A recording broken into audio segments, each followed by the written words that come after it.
Assalamu alaikum friends, welcome to my channel MBBS and BDS lectures.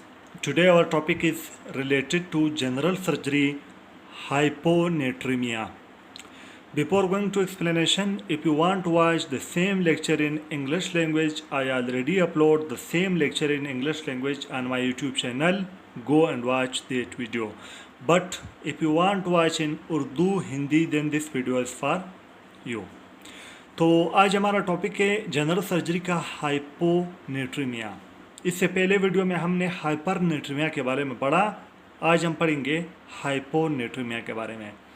तो topic की जो topic outline है वो है definition, causes, clinical features, investigation और मैनेजमेंट। सबसे पहले हम स्टार्ट करते हैं डिफिनेशन से कि हम हाइपोनेट्रीमिया को कैसे डिफाइन करते हैं। अगर हमारी बॉडी की जो सीरम सोडियम कंसंट्रेशन अगर 135 मिली इक्विवेलेंट पर लीटर से कम हो जाए तो हम उसे कहते हैं हाइपोनेट्रीमिया। नॉर्मल जो सोडियम हमारी बॉडी की जो सीरम में जो सोडियम कंसंट्रेशन है उसकी जो रेंज है वो 135 से 145 मिली इक्विवेलेंट पर लीटर है। अगर 135 से कम हो जाए हाइपोनेट्रीमिया, अगर 145 से ज़्यादा हो जाए हाइपरनेट्रीमिया। तो यहाँ क्या है, sodium serum concentration less than 135 135 milliequivalent per litre is called hyponatraemia. ये हुआ डिफिनेशन। अब हमारे साथ है काजेस हाइपोनेट्रीमिया की दो काजेस हैं। सबसे पहला है फ्लूइड ओवरलोड। अगर हमारे बॉडी में फ्लूइड ओवरलोड हो जाए तो सोडियम के लिहाज से हमारे बॉडी में फ्लूइड बढ़ जाएगा तो क्या हो जाएगा, हाइपोनेट्रीमिया हो जाएगा। फॉर एग्जांपल कंजेस्टिव हार्ट फेलवर में, रेनल फेलवर में, नेफ्रोटिक सिंड्रोम में, सिरोसिस में, इसमें क्या होगा, हमारी बॉडी में फ्लूइड ओवरलोड होगा तो सोडियम और फ्लूइड का जो रेशियो है उसमें इम्बैलेंस होगा, फ्लूइड ज़्यादा होगा, सोडियम कम होगा, जिसकी वजह से क्या होगा, हाइपोनेट्रीमिया होगा।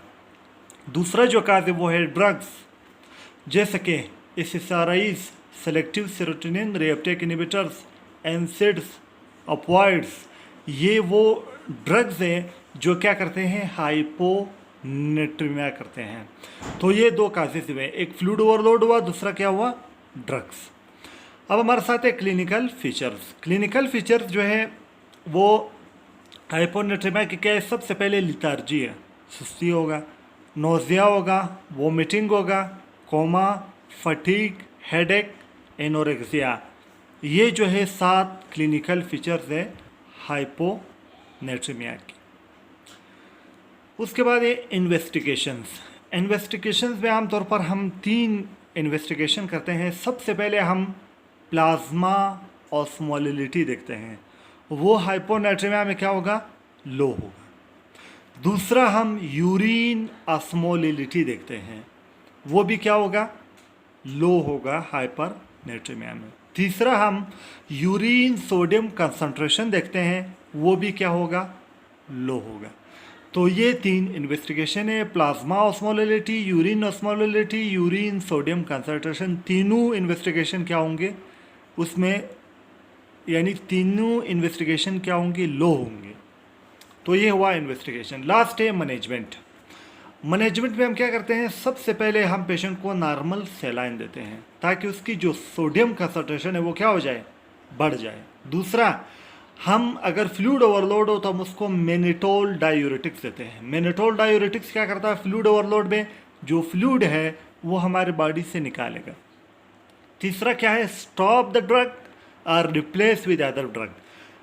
अगर कोई ड्रग है, एसएसआरआई है, उसकी वजह से अगर हो रहा है तो हम या तो उस ड्रग को स्टॉप करें, अगर स्टॉप नहीं कर सकते हैं तो दूसरे ग्रुप ऑफ ड्रग से रिप्लेस करें। तो ये जो है क्या हुआ, मैनेजमेंट हुआ कि सबसे पहले हम नॉर्मल सैलाइन देंगे, दूसरा हम मेनिटोल डायूरेटिक्स देंगे और तीसरा क्या करेंगे, जिस ड्रग की वजह से हो रहा है उसको या तो स्टॉप करेंगे या फिर उसको क्या करेंगे, दूसरे ड्रग से रिप्लेस करेंगे। तो ये हमारे साथ आज का जो टॉपिक था हाइपोनेट्रीमिया, जिसकी हमने डेफिनेशन पढ़ी, causes, clinical feature, investigation, management.